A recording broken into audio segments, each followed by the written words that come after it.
Hello friends, आप सभी का आपके इस अपने यूट्यूब चैनल पर बहुत बहुत स्वागत है। आज का हमारा टॉपिक है निदानात्मक परीक्षण।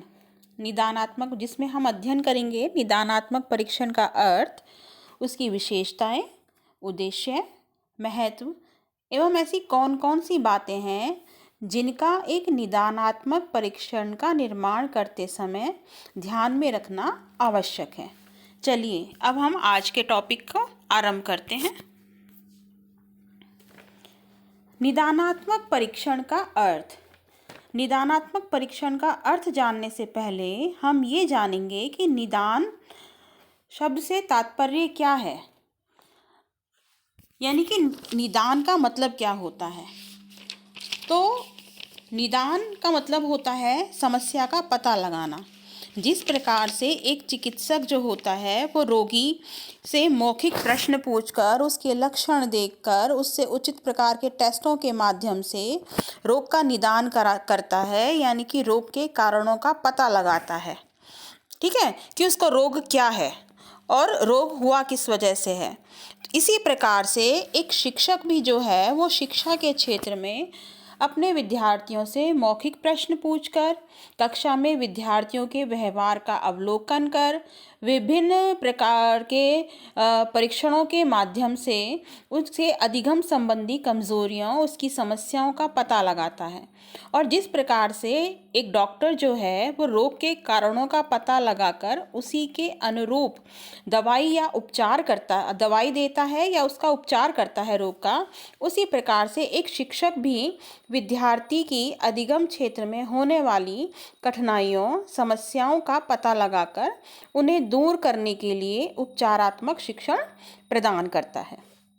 ठीक है, अगर हम सरल शब्दों में कहें तो विद्यार्थी की कौन कौन सी कमजोरियां हैं उन्हें वो दूर करता है।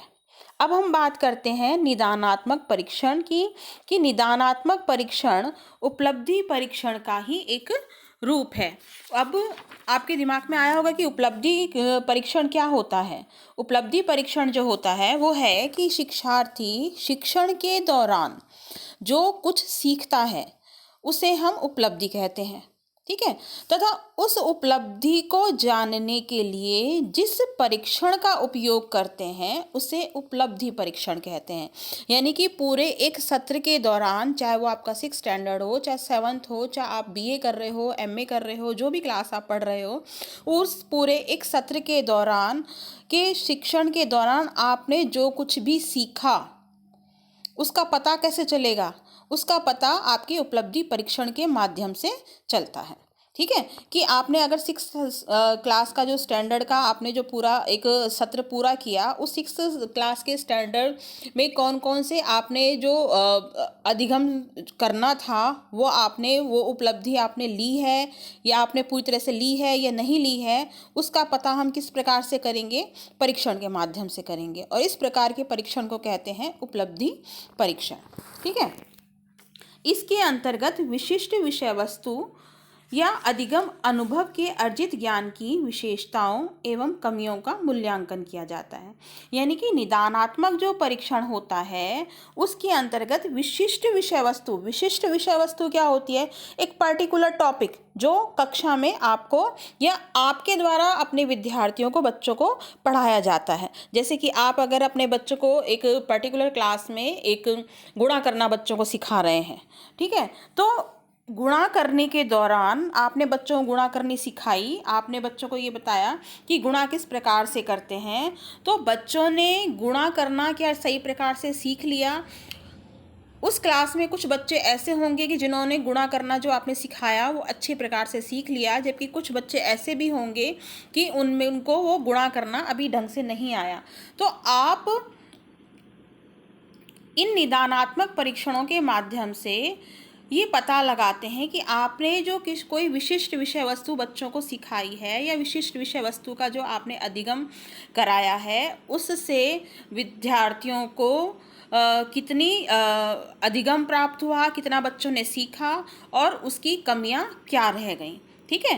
तो शाब्दिक अर्थों में निदानात्मक परीक्षण जो होता है उसका अर्थ होता है एक ऐसे परीक्षण के मूल्यांकन कार्यक्रम से जिसका प्रयोग किसी प्रकार के निदान के लिए किया जाए। निदान के लिए मतलब समस्या को पहचानने के लिए किया जाए कि बच्चे की उस पर्टिकुलर चीज़ में, पर्टिकुलर टॉपिक में क्या समस्या रह गई है, बच्चे को वो चीज़ कहाँ पर नहीं आ रही है। ठीक है। फिर है कि निदानात्मक जो परीक्षण होते हैं उसके द्वारा विद्यार्थियों के अधिगम संबंधी कठिनाइयों एवं कमजोरियों का पता लगाया जाता है। अधिगम का मतलब होता है व्यवहारगत परिवर्तन। व्यवहारगत परिवर्तन जैसे कि एक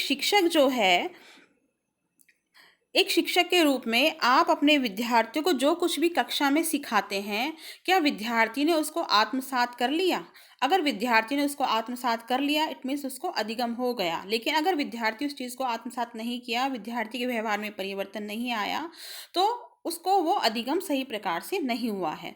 और यही अधिगम हम बच्चे को क्यों नहीं हुआ, उसकी क्या कठिनाइयाँ हुई, क्या कमज़ोरियाँ रह गईं, उन्हीं का इस निदानात्मक परीक्षण के माध्यम से पता लगाया जाता है। फिर इन कमज़ोरियों का पता लगाने के बाद जब हमें समस्या का पता चल जाता है तो उसके निदान हेतु उस उपचारात्मक उपाय जो हैं वो किए जाते हैं। ठीक है। अब है निदानात्मक परीक्षण की परिभाषाएं। निदानात्मक परीक्षण की परिभाषाएं कुछ विद्वानों ने दी हैं, जिनमें से हम यहाँ पर दो का जिक्र कर रहे हैं। पहला है गुट के अनुसार। गुट क्या कहते हैं कि निदान का अर्थ है अधिगम संबंधी कठिनाइयों और कमियों के स्वरूप का निर्धारण करना।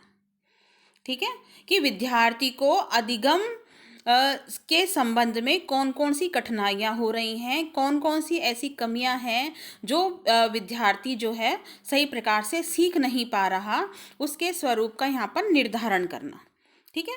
अब है योकम और सिम्पसन के अनुसार। योकम और सिम्पसन क्या कहते हैं कि निदानात्मक परीक्षण वह साधन है जो शैक्षिक वैज्ञानिकों के द्वारा छात्रों की कठिनाइयों को ज्ञात करने और यथासंभव उन कठिनाइयों के कारणों को व्यक्त करने के लिए निर्मित किया गया है। यानी कि आप इन परीक्षणों के द्वारा न केवल विद्यार्थी कठिनाइयों का जान पाते हैं, बल्कि वो कठिनाइयाँ क्यों हैं उसको भी आप यहाँ पर जान पाते हैं, उनको व्यक्त कर पाते हैं। ठीक है। तो ये होती हैं निदानात्मक परीक्षण। अब है निदानात्मक परीक्षणों की विशेषताएं। सबसे पहली विशेषता तो ये है कि निदानात्मक जो परीक्षण होते हैं वो विशिष्ट उद्देश्यों के अनुरूप होते हैं। देखो, उद्देश्य जो होते हैं वो दो प्रकार के होते हैं, सामान्य उद्देश्य और विशिष्ट उद्देश्य। सामान्य उद्देश्य वो होते हैं जो हर व्यक्ति के लिए निर्धारित होते हैं, जैसे एक अच्छा नागरिक बनना, अपने देश का सम्मान करना, अपने माता पिता का आदर करना, बड़ों का सम्मान करना, छोटों से प्यार करना, इस तरह के। जबकि विशिष्ट उद्देश्य जो होते हैं वो किसी पर्टिकुलर टॉपिक से रिलेटेड होते हैं। और शिक्षा के क्षेत्र में जो विशिष्ट उद्देश्य होते हैं वो आपकी विशिष्ट जो विषय वस्तु है जो आप अपनी क्लास में बच्चों को पढ़ा रहे हैं, उनके अनुरूप आप अपने उद्देश्य बनाते हैं और उन्हीं के अनुरूप आप निदानात्मक परीक्षण लेते हैं। फॉर एग्जाम्पल, आपने अगर बच्चों को अपनी क्लास में गुणा करना सिखा रहे हो या सिखाया है आपने, तो आपका उद्देश्य ये होगा वहाँ पर कि बच्चों, सभी जो आपकी क्लास के बच्चे हैं वो ना केवल उस गुणा करना सीख जाएं, बल्कि वो जो आपने गुणा करी है उसको अपने दैनिक जीवन में भी बच्चे, अगर कहीं बाहर सामान लेने जा रहे हैं तो बच्चे उसके माध्यम से गुणा के माध्यम से जो भी उन्होंने सीखा है अपने व्यवहारिक जीवन में उसका उपयोग कर सकें। ठीक है। तो निदानात्मक जो परीक्षण होते हैं वो विशिष्ट उद्देश्यों के अनुरूप होते हैं। इसके अलावा निदानात्मक परीक्षण पाठ्यचर्या के अभिन्न अंग होते हैं। अभिन्न अंग क्यों होते हैं? क्योंकि इन्हीं परीक्षणों के माध्यम से शिक्षक ये जान पाता है कि आपने जो भी पाठ्यचर्या निर्धारित की है वो बच्चा कितना सीख पा रहा है, बच्चे को उस पाठ्यचर्या को सीखने में कहाँ कहाँ कमी रह गई। अगर जो टीचर है उसको उन कमियों का ही पता नहीं होगा तो उन कमियों को दूर कैसे करेगा? ठीक है ना। तो निदानात्मक जो परीक्षण होते हैं वो पाठ्यचर्या का अभिन्न अंग होते हैं।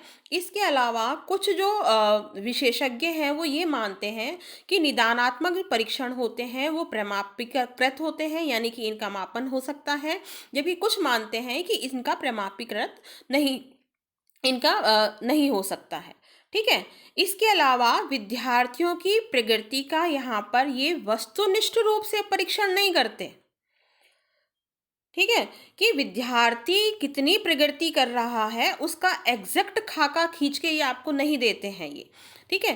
फिर है कि निदानात्मक परीक्षण जो होते हैं इनके माध्यम से जो शिक्षक के सामने विद्यार्थी की मानसिक प्रक्रिया का जो स्वरूप है वो बिल्कुल स्पष्ट ये कर देते हैं, यानी कि बच्चे की जो मानसिक बुद्धि लब्धि है वो कैसी है, बच्चा प्रतिभाशाली है, बच्चा मंदबुद्धि है, बच्चा औसत बुद्धि है, बच्चा किस प्रकार का है। तो यहाँ वो पूरी मानसिक प्रक्रिया है वो शिक्षक के सामने बिल्कुल स्पष्ट हो जाती हैं। फिर है कि इन परीक्षणों में विद्यार्थी ने कितने अंक प्राप्त किए इसको महत्व नहीं दिया जाता। महत्व किसको दिया जाता है कि विद्यार्थी ने के अधिगम संबंधी क्षेत्र में कहाँ कहाँ कमी रह गई, और कमी रह गई वो किन कारणों से रह गई, यानी कि उन समस्याओं का पता लगाया जाता है जिनको शिक्षक जो है वो दूर करता है। इसके अलावा निदानात्मक जो परीक्षण होते हैं उनकी सीमा निर्धारित नहीं होती है। सीमा निर्धारित क्यों नहीं होती है? क्योंकि इनका मुख्य उद्देश्य क्या होता है? इनका उद्देश्य ये होता है कि किसी भी प्रकार से भाई शिक्षार्थी जो है उसकी वो जो सामान्य प्रगति करता रहना चाहिए, उसमें किसी प्रकार की असमर्थता नहीं होनी चाहिए, उसमें जो जो कमियां आती जा रही हैं उनको शिक्षक जो है वो दूर करता चले। और ये किसके माध्यम से होगा? ये निदानात्मक परीक्षण के माध्यम से होगा। तो निदानात्मक परीक्षण ऐसा नहीं कि एक बार ले लिया और दोबारा फिर आप नहीं लेंगे, नहीं, आप विद्यार्थी की आवश्यकता के अनुरूप आप निदानात्मक जो परीक्षण है उसका प्रयोग एक से अधिक बार कर सकते हैं। ठीक है। फिर है कि निदानात्मक जो परीक्षण होते हैं इनमें विद्यार्थियों की योग्यता का मापन नहीं किया जाता कि विद्यार्थी कितना योग्य है, नहीं, इसमें ये पता लगाया जाता है कि विद्यार्थी को विषय संबंधी कठिनाइयाँ क्या हैं, उसकी कमजोरियाँ क्या हैं। ठीक है। फिर उनका निदान करके उनके कारणों का पता लगाकर उन कठिनाइयों को, उन कमजोरियों को दूर किया जाता है। फॉर एग्जाम्पल आपको अगर मैं समझाऊं कि हो सकता है आप बच्चों को गुणा सिखाई आपने, लेकिन कुछ बच्चों को वो गुणा नहीं आई। ठीक है। वो पता कैसे चला? जब आपने निदानात्मक परीक्षण लिया। अब आपको ये तो पता चल गया कि पर्टिकुलर बच्चे को कि गुणा के सवाल अभी नहीं आए हैं। अब वो गुणा के सवाल क्यों नहीं आए उन कारणों का आप पता लगाएंगे, जो कि आप विभिन्न माध्यमों से पता लगाएंगे। अब हो सकता है कि एक कारण इसमें ये भी निकल कर आ जाए कि बच्चे को अभी तक पहाड़े जो हैं वो ढंग से याद ही नहीं हुए, और जब तक पहाड़े याद नहीं होंगे तब तक बच्चा गुणा कैसे करेगा? तो अध्यापक क्या करेगा? बच्चों को पहले, जिन बच्चों को पहाड़े याद नहीं हैं उनको पहले वो पहाड़े से याद करवाएगा। ठीक है। तो यहाँ कमजोरी पता लगाई और कमजोरी के पता लगाने के बाद उसका उपचार किया गया। ठीक है। फिर इसके बाद ये जो निर्दानात्मक जो परीक्षण होते हैं इनका आधार जो होता है, या ये पूरी तरह से मानक होते हैं, यानी कि इन्हें प्रयोगों के आधार पर स्थापित किया जाता है। ऐसा नहीं कि आपने कुछ भी किसी प्रकार से कर दिया, ये बकायदा विशेषज्ञों द्वारा प्रमाणित होते हैं। ठीक है। अब है निदानात्मक परीक्षण के उद्देश्य। निदानात्मक परीक्षण के उद्देश्य क्या होते हैं? पहला इसमें उद्देश्य है कि विद्यार्थियों की अधिगम संबंधी कमजोरियों एवं कठिनाइयों का निदान कर उपचारात्मक शिक्षण की व्यवस्था करना। जैसा कि अभी हमने थोड़ी देर पहले भी समझा कि इसमें विद्यार्थियों की अधिगम संबंधी कौन कौन सी कमजोरियां रह गई हैं उनका पता लगाया जाता है, उसकी कठिनाई का पता लगाया जाता है, फिर उसका उपचार किया जाता है। अगर इसको एक एग्जाम्पल से मैं समझाऊं कि आपकी क्लास में अगर 30 बच्चे हैं, 30 बच्चों में से हो सकता है 25 बच्चे आप जो ब्लैक बोर्ड पर लिख रहे हैं उसमें से सब बच्चे उस आपने लिखा और बच्चे ने उनको उतारा, लेकिन कोई एक या दो बच्चा ऐसा होगा जो बगल के बच्चे में से देखकर, कॉपी में से देखकर लिख रहा है। तो आप का यहाँ ये फर्ज बनता है कि बच्चे को आपके ब्लैक बोर्ड से क्यों नहीं देख पा रहा है, उसको क्या समस्या आ रही है। तो आप यहाँ पर हो सकता है कि उसको डांटने के बजाय उसकी उस कमजोरी का पता लगाएं कि बच्चा या तो उसमें कॉन्फिडेंस नहीं है, हो सकता है उसकी आई साइड वीक हो। ठीक है, अगर आंखों की रोशनी कमजोर है तो बच्चा जो है वो ब्लैक बोर्ड, आपका जो ब्लैक बोर्ड कक्षा में इतनी दूर है, बच्चों को कैसे दिखाई देगा। तो ऐसे में उसके उपलब्धि जो है उस पर भी प्रभाव पड़ेगा, अधिगम पर भी प्रभाव पड़ेगा, क्योंकि उसका कॉन्फिडेंस लूज रहेगा। अब इन सब जब चीज़ों का आपको आप ऑब्जर्वेशन के माध्यम से, या आप जब बच्चे को उसके व्यवहार के माध्यम से जब आप पता लगाते हैं, तो आप को इस कमजोरी को दूर करना पड़ेगा। दूर कैसे करोगे कि या तो आप उसके पेरेंट्स को खबर करेंगे, या तो क्या है भाई, पेरेंट्स को खबर उनको बताएंगे कि बच्चे की हो सकता है आई साइड वीक है, तो आप उसकी आंखों का टेस्ट कराइए। ठीक है, तो यहाँ हमने क्या करा, बच्चों की जो अधिगम संबंधी हमने कमजोरी, उसकी कठिनाइयों का पता लगाया और फिर उसका उपचार किया।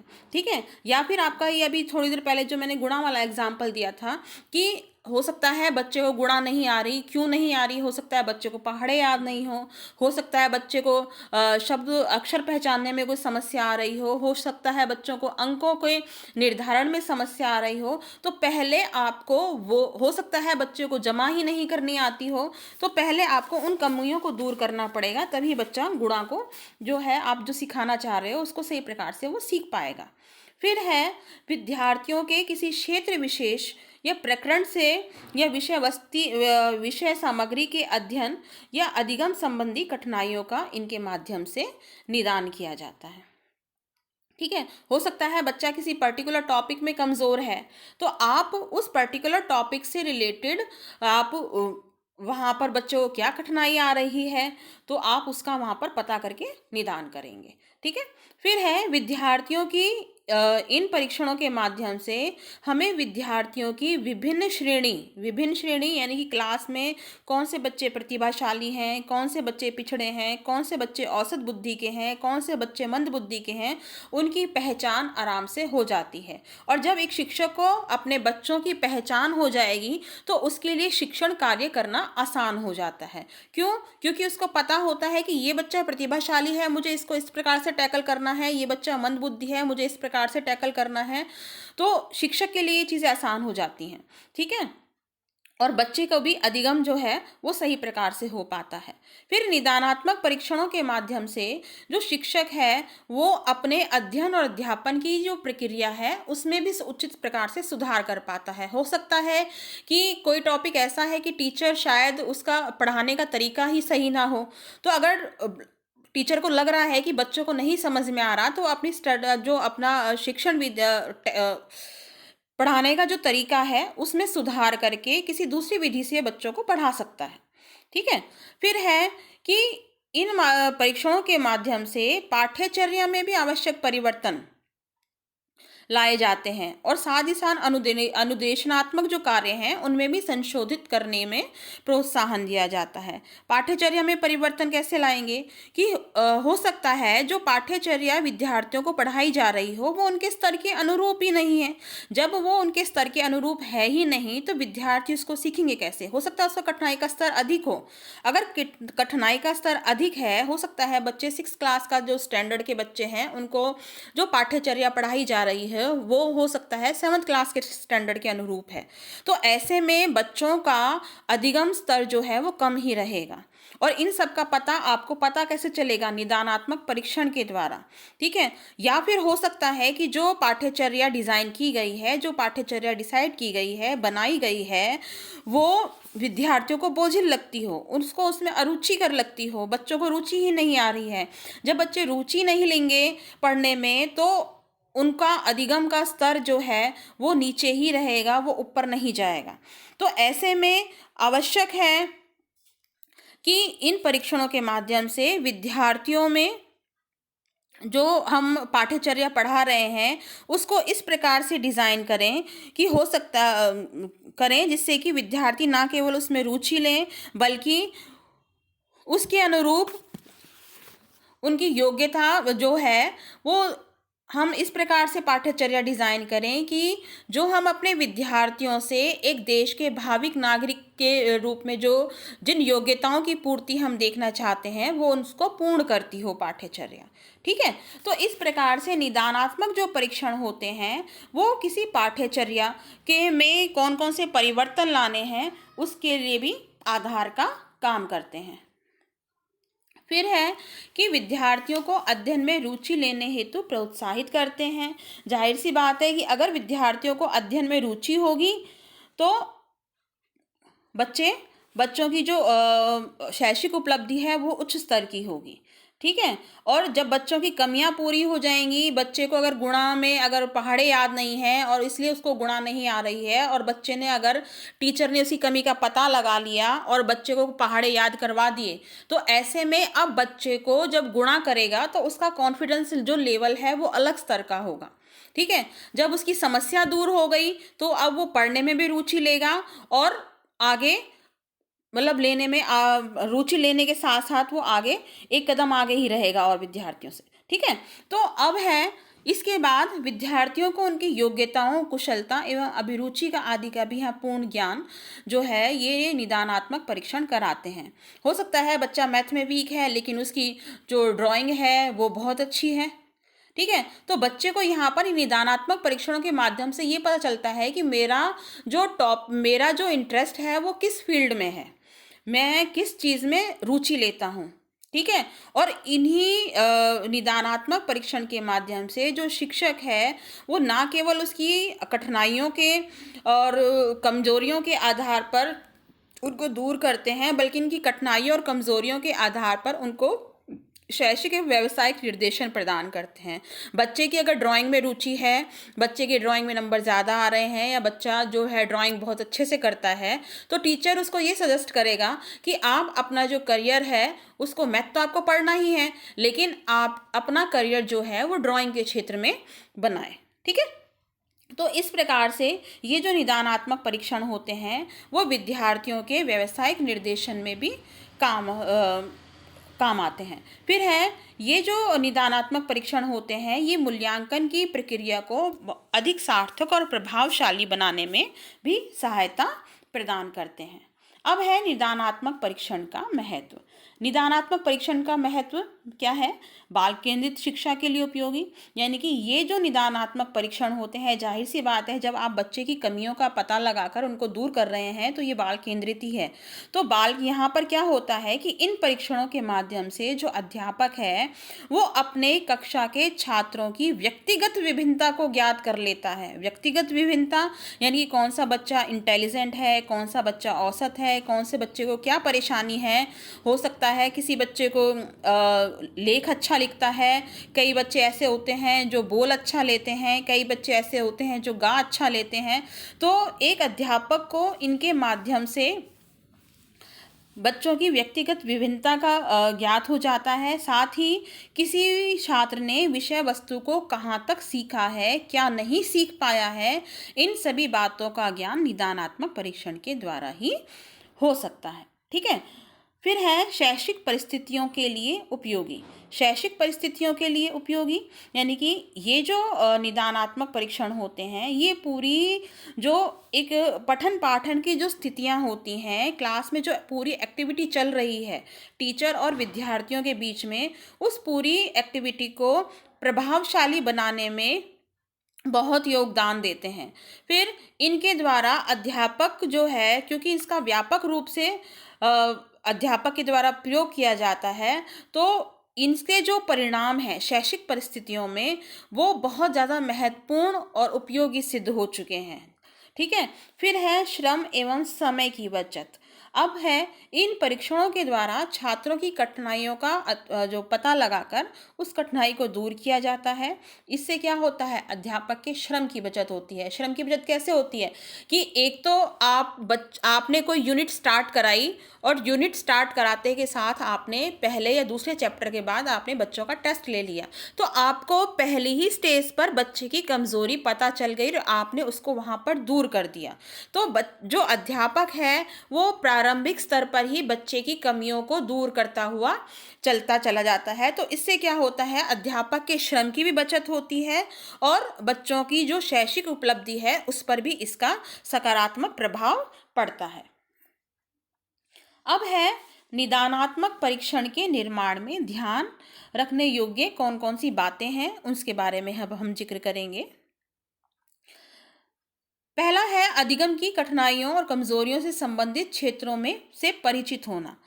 यानी कि निदानात्मक परीक्षण के निर्माण का प्रारंभ उसके निर्माण की आवश्यकता पर ही आधारित होता है। विद्यार्थी कितना कमजोर है, उसकी क्या कठिनाइयां हैं, उसको हम निम्न बिंदुओं के द्वारा ज्ञात कर सकते हैं। जैसे कि कैसे ज्ञात करेंगे? पहला कि उपलब्धि परीक्षणों का क्या परिणाम निकला, कि आपने बच्चों के क्लास में जो टेस्ट लिए, जो आपने बच्चों को सिखाया, उसके लिए जो टेस्ट लिए, उसके परिणाम के माध्यम से भी आप बच्चों की कमजोरियों और कठिनाइयों को जान सकते हैं। फिर है कक्षा में दिए जाने वाला अभ्यास कार्य। एक टीचर जो है वो कक्षा में अपने विद्यार्थियों को जो अभ्यास कार्य देता है उसके माध्यम से भी वो बच्चों की कमजोरियों और कठिनाइयों का पता लगा सकता है। फिर विद्यार्थियों से कक्षा में पूछे जाने वाले प्रश्न और उनके उत्तर, टीचर जो है वो पूरे शिक्षण कार्य के दौरान जब भी बच्चों से प्रश्न पूछता है विषय वस्तु से संबंधित, कुछ बच्चे उसके प्रश्नों का उत्तर देते हैं, कुछ बच्चे प्रश्नों का उत्तर नहीं देते हैं। जो बच्चे प्रश्नों का उत्तर नहीं दे रहे हैं, टीचर जो है उन जिन बच्चों ने उत्तर नहीं दिए उनका कारणों का पता लगाता है। हो सकता है आपने जो बच्चों को पढ़ाया, जो समझाया, बच्चे को अभी तक वो समझ में नहीं आया, तो इनके माध्यम से भी बच्चों की कमजोरियों का पता लगाया जाता है। फिर गृह कार्य का परीक्षण एवं निरीक्षण। गृह कार्य, टीचर जो है बच्चों को होमवर्क देता है, उस होमवर्क को जब बच्चे करके लाते हैं तो उसका होमवर्क कैसा है, उसके आधार पर भी बच्चों के जो हैं कमजोरियां, उनकी कठिनाई स्तर का परिचय हो जाता है। फिर विद्यार्थी जो है उसका कक्षा में व्यवहार क्या है, क्या बच्चा किस प्रकार का व्यवहार कर रहा है। अगर अध्यापक सही प्रकार से उसका अवलोकन करे तो उसको उसकी कठिनाइयों और कमजोरियों का पता चल जाएगा। ठीक है। अब है कि निदानात्मक परीक्षण में बनाते समय हमें कौन कौन सी चीज़ों का ध्यान रखना है। पहली तो है कि कठिनाई क्षेत्र को सीमित करना। कठिनाई क्षेत्र को सीमित करना क्यों? क्योंकि हम यहाँ पर बच्चे की कमजोरी का पता लगा रहे हैं, उसकी समस्याओं का पता लगा रहे हैं। तो ऐसे में हमें जो परीक्षण बनाना है, जो प्रश्न पत्र बनाना है, जो टेस्ट बनाना है, उसमें इकाई को यथासंभव सीमित कर देते हैं। यानी कि ऐसा नहीं कि आपने बच्चों को 3 या 4 इकाइयों में से एक साथ टेस्ट दे दिया, नहीं, आपको उसमें से कुछ ही इकाई या उप इकाई, यानी कि उस इकाई में से आपको 1 या 2 चैप्टर आपको चुन लेने हैं और उनके आधार पर आपने बच्चों को प्रश्न बनाने हैं। ठीक है। और क्योंकि इससे ही आपके जो बच्चा है, आप छोटे छोटे लेवल पर ही आप बच्चों के जो है समस्या का पता लगा पाते हैं। फिर है विषय वस्तु विश्लेषण। विषय वस्तु विश्लेषण क्या होता है कि जब भी आप परीक्षण का निर्माण करें तब आप विषय वस्तु का विश्लेषण करें, यानी कि उस विषय वस्तु को आप छोटे छोटे शिक्षण बिंदुओं में निर्धारित कर दें। फिर विद्यार्थियों का प्रारंभिक व अंतिम व्यवहार ज्ञात। इसका उद्देश्य क्या होता है कि विद्यार्थी का प्रारंभिक व्यवहार कैसा होना चाहिए और अंतिम व्यवहार कैसा होना चाहिए। प्रारंभिक व्यवहार से इकाई के अधिगम के लिए किस प्रकार का ज्ञान और कौशल आवश्यक है, ये जानकारी प्राप्त होती है। ठीक है। जबकि अंतिम व्यवहार से यह ज्ञात किया जाता है कि उप इकाई के अधिगम का अर्जन करके विद्यार्थियों के व्यवहार में किस प्रकार के परिवर्तन की अपेक्षा की जाए, अर्थात विद्यार्थी का अंतिम व्यवहार कैसा होना चाहिए। यानी कि आपने बच्चे को जो भी क्लास में आप पढ़ाने जा रहे हो, उसके प्रारंभिक में बच्चा का व्यवहार कैसा हो, यानी कि आपने जो भी प्रश्न पूछे या आप जो भी बच्चों को पढ़ा रहे हो उसका उद्देश्य क्या है, ये जानकारी प्राप्त करना कि बच्चों को कौन कौन से ज्ञान और कौशल मुझे देना है जो बच्चे सीख लें। ठीक है। जब आपने पूरी विषय वस्तु बच्चों को पढ़ा दी तो अंतिम व्यवहार क्या होगा, आपको इन परीक्षणों के माध्यम से आपको ये ज्ञात करना है कि बच्चे का अंतिम व्यवहार क्या होना चाहिए, यानी कि आपने जो पूरी विषय वस्तु पढ़ाई है, क्या वो बच्चे ने सीख ली है। ठीक है, अगर बच्चे ने वो चीज़ सीख ली तो इट मीन्स बच्चा उसको आत्मसात कर लेगा। हो सकता है आप ताजमहल के बारे में बच्चों को पढ़ा रहे हो, आपने पूरा चैप्टर पढ़ा दिया, आपने स्टार्टिंग में ये डिसाइड करा था कि मैं बच्चों को पीपीटी के माध्यम से पढ़ाऊंगा, ये बच्चों के लिए सही रहेगा। ये हो गया प्रारंभिक व्यवहार। अंतिम व्यवहार यानी कि जब आपने पूरा पढ़ा दिया ताजमहल के बारे में, अब आप यहाँ बच्चों से ये अंतिम रूप से ये उम्मीद करोगे कि बच्चे को आपने जो भी पढ़ाया वो सही प्रकार से समझ में आ गया होगा। ठीक है, सही प्रकार से बच्चे को ये पता होगा कि ताजमहल किसने बनवाया था, कहाँ पर स्थित है, संगमरमर का है, किस प्रकार का है, किसकी याद में बनवाया गया। ठीक है, तो ये सब चीज़ें ध्यान रखनी आवश्यक है। फिर है परीक्षण प्रश्न संबंधी निर्णय लेना। अब विषय वस्तु के विश्लेषण तथा प्रारंभिक में अंतिम व्यवहार को ज्ञात करने के बाद यह निश्चित होता है कि निदानात्मक परीक्षण में किस प्रकार के प्रश्न जो हैं वो होने चाहिए। उनमें प्रश्नों की संख्या हमेशा अधिक होती है और उसका जो कठिनाई का उद्देश्य, जिसका उद्देश्य क्या होता है कि कठिनाई या किसी समस्या विशेष की खोज करना। ठीक है, तो निदानात्मक परीक्षण में प्रश्न जो है उनकी मात्रा अधिक होती है। ऐसे परीक्षणों में निबंधात्मक प्रश्नों की अपेक्षा लघु उत्तरीय या अति लघु उत्तरीय प्रश्नों को अधिक वरीयता देनी चाहिए। साथ ही साथ अगर आप बच्चों से वस्तुनिष्ठ प्रश्न पूछ रहे हैं तो वहाँ पर आपके लिए रिक्त स्थान पूर्ति जो है उससे संबंधित जो प्रश्न हैं वो अधिक उपयोगी होते हैं। और इन प्रश्न के निबंधात्मक प्रश्न क्या होते हैं, अति लघु उत्तरीय प्रश्न क्या होते हैं, लघु उत्तरीय प्रश्न क्या होते हैं, ये हमने इससे पहले क्लास में हम इसको पढ़ चुके हैं। अब है परीक्षण लेने संबंधी निर्णय। जब आपने परीक्षण बना रहे हो तो इसमें यह भी निर्णय लिया जाता है कि निदानात्मक परीक्षण कैसे किया जाएगा। और ये जो निर्णय है ये निम्न बातों को ध्यान में रख कर लिया जाता है कि पहले तो हम बच्चों जो भी परीक्षण ले रहे हैं उसकी समय सीमा निर्धारित कर ली जाती है कि आप 30 मिनट का ले रहे हैं, 25 मिनट का ले रहे हैं, कितनी देर का ले रहे हैं आप परीक्षण। ठीक है, फिर विद्यार्थियों को परीक्षण देने से संबंधित आवश्यक निर्देश वहाँ पर मौजूद होने चाहिए, उसमें आपके बाकायदा लिखे हुए होने चाहिए या आप बच्चों को बताएं। ठीक है, फिर है परीक्षण प्रश्नों के अंकन और परीक्षण की व्याख्या में प्रयुक्त प्रक्रिया, यानी कि बच्चों का जो आप परीक्षण ले रहे हो उसमें कौन से प्रश्न जो हैं उनका अंकन आप किस प्रकार से करोगे, किस आधार पर अंकन किया जाएगा, कौन सा प्रश्न कितने अंक का है, कौन सा प्रश्न 1 नंबर का है, कौन सा प्रश्न 2 नंबर का है। इसके अलावा वो जो पूरा परीक्षण है उसकी पूरी व्याख्या जो है वो आप बच्चों के सामने आप लेंगे। तो इस प्रकार से ये जो है ये पूरा निदानात्मक परीक्षण है। उम्मीद करती हूँ आपको ये टॉपिक समझ में आया होगा। तो फ्रेंड्स, आज हमने पढ़ा निदानात्मक परीक्षण किसे कहते हैं, इसके उद्देश्य, इसके महत्व क्या हैं, साथ ही निदानात्मक परीक्षण बनाते समय किन किन बातों को ध्यान में रखना आवश्यक है। उम्मीद करती हूँ आपको आज का ये जो सेशन है वो अच्छे से समझ में आया होगा। अगर आपको ये क्लास अच्छी लगी है तो आप इस चैनल को लाइक करें एवं सब्सक्राइब करना ना भूलें।